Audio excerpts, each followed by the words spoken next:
지금은 바야흐로 포스트 미야자키 하야오의 시대라고 할 수 있을 것입니다. 그야말로 애니메이션의 신으로 일컬어지는 명감독 미야자키 하야오가 그대들은 어떻게 살 것인가를 마지막으로 작품 활동을 중지할 것으로 예상되는 지금, 그의 명성을 이을 감독들의 이름이 수도 없이 거론되는 이 시대가 바로 포스트 미야자키 하야오의 시대입니다. 이러한 포스트 미야자키 하야오 시대에서 누군가는 신가이 마코토의 이름을, 또 다른 누군가는 호소다 마모루의 이름을 거론합니다. 그러나 제 생각에 포스트 미야자키 하야오 시대에서 좋은 애니메이션 영화를 만들어내고 있는 감독은 단연 야마다 나오코 감독과 유아사 마사아키 감독이라고 생각합니다. 오늘은 그 중에서도 유아사 마사아키 감독의 영화 견왕 이누오를 야마다 나오코 감독의 TV 애니메이션 헤이케 모노가타리와 엮어 리뷰하고자 합니다. 유아사 마사아키 감독의 영화 견왕은 해안시대의 마렵에 일본을 통치했던 가문 헤이케의 못다한 이야기를 주인공이자 무로마치 시대의 예술가이기도 한 이노우와 토모아리가 혁신적인 음악을 통해 노래하여 잊고 전하고자 하는 작품입니다. 여기서 저는 주인공들의 목적에 집중했습니다. 헤이케의 못다한 이야기를 노래해 잊고 전한다는 이노우와 토모아리의 목적은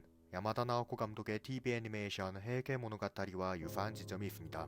헤이케 모노가타리를 재미있게 감상했고 야마다 나오코 감독을 드디어 거장의 위치에 올려놓은 작품이라고까지 생각하는 저에게는 더 나아가 두 작품이 일종의 연작처럼 보이기도 했습니다. 견왕과 헤이케 모노가타리의 제작사는 모두 사이언스 사르로 같으니 노려서 만들어진 작품일지도 모릅니다. 이처럼 견왕과 헤이케 모노가타리는 무척이나 닮은 것처럼 보이는 작품들이지만 그럼에도 이야기를 표현하는 방법과 작품의 핵심적인 주제는 끝내 달라지는 작품들이기도 합니다. 야마다 나오코 감독은 헤이케 모노가타리에서 헤이케와 동행하는 주인공 미와의 연주와 노래를 통해 관계와 감정이 자아내는 감동을 그려냈고, 더 나아가 헤이케 모노가타리라는 서사시가 시작되는 과정과 지점까지 그려내었습니다. 이는 주인공이 비파법사라는 점에서 감동을 줍니다. 헤이케의 번영과 몰락을 그 누구보다 가까이에서 지켜본 비파법사가 연주와 노래로서 온 세상에 전하고자 결심하는 과정은 헤이케 모노가타리라는 서사시가 비파법사들로부터 구전되었다는 역사적 사실을 존중함과 동시에 관계 및 감정과 엮어내어 대서사시 속 인물들 하나하나가 영원히 기억될 수 있도록 만드는 과정인 것입니다. 그러나 유아사 마사아키 감독은 견왕을 통해 예술가들이 보유하고 있는 예술혼의 위대함을 강조하고 있습니다. 주인공 이누오와 토모아리는 일본의 전통 음악인 노가쿠를 연주하며 춤을 추는 음악가,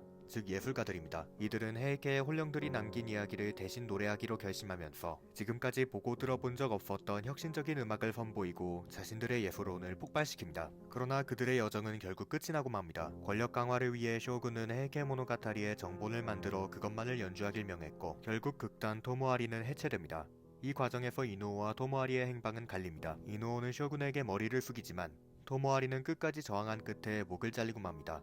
그럼에도 불구하고 고개 숙여 살아간 자의 예술혼과 끝까지 저항한 자의 예술혼 모두 결국에는 위대해집니다. 이노우는 자신과 토모아리가 이룩한 예술의 신지평을 무너뜨리려고 하는 쇼군에게 분노합니다. 하지만 숙이지 않는다면 주변의 모두가 위험에 처할 수 있었기 때문에 결국 고개를 숙이는 대신 자의반, 타의반으로 지금까지의 여정을 모두 물거품처럼 날려보내 전설로 남습니다. 그러나 토모아리는 이노우와 달리 쇼군의 검열에 끝까지 저항합니다. 자신과 이노우를 있게 해준 예술을 끝까지 지켜내기 위해 그는 결국 모두가 보는 앞에서 목이 잘리며 전설로 남습니다. 이노우와 토모아리 두 사람이 전설로 남는 방식은 각자 달랐습니다. 하지만 끝내 전설로 남았다는 점에서, 그리고 오랜 시간이 흘렀음에도 이노우는 예술로서 함께했던 나날을 잊지 않은 채 토모아리를 찾아내었고 다시 함께 음악을 연주할 수 있게 되었다는 점에서 끝내 우리는 그들이 갖고 있는 예술혼의 위대함을 체감할 수 있게 됩니다. 유아사 마사아키 감독은 그러한 예술혼을 헤이케 모노가타리와 결부시킨 다음 특유의 표현주의를 활용하여 연출해냅니다. 다른 감독들이었다면 이를 대사 같은 것으로 처리해버렸을지도 모르지만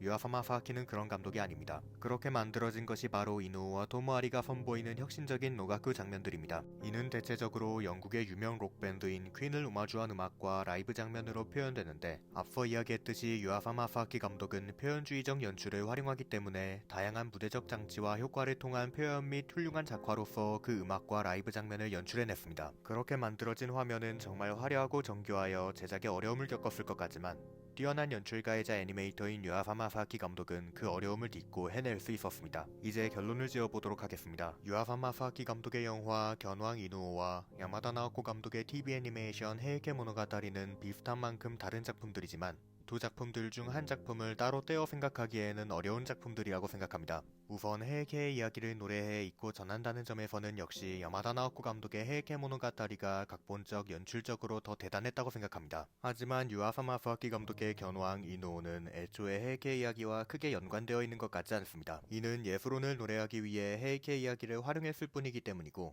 활용은 성공하여 저로 하여금 예술의 의미를 곱씹게 했습니다. 이 차이에서 야마다와 유아사 두 감독은 각각 서정주의와 표현주의로 갈립니다. 그럼에도 불구하고 두 가지 방법론은 끝내 아름다워집니다.